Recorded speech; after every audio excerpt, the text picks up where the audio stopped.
St. Kitts and Nevis Prime Minister Dr. Terence Drew called on United Nations member countries to do more on the multilateral cooperation front and commit to previous climate financial agreements for small island states. Prime Minister Drew made the call at the 77th session of the United Nations General Assembly. He told UN developed member countries that for small island developing states, as well as for all vulnerable people, there could not be international security without climate security.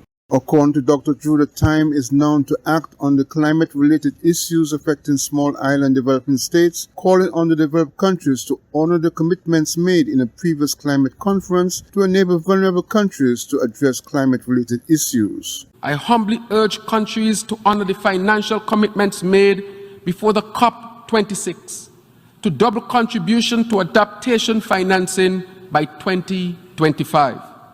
A delayed response to these commitments would further imperil our developing nations.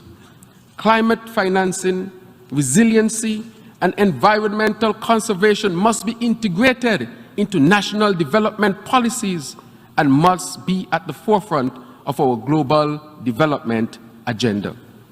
Mr. President, this situation cries out for the multilateral system to urgently put in place a multidimensional vulnerability index which takes into consideration the peculiar characteristics and climate vulnerabilities of small island developing states such as mine. Mr. President, all countries are environmentally vulnerable. All are socially and economically exposed to the exogenous shock.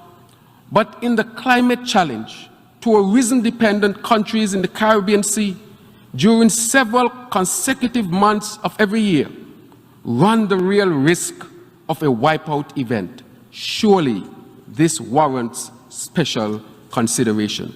Small island developing states want the current GDP-based country indexing system to be replaced by a multi-dimensional vulnerability index that gives a fairer picture of a country's development status. Glenn Bart reporting for SKN Newsline.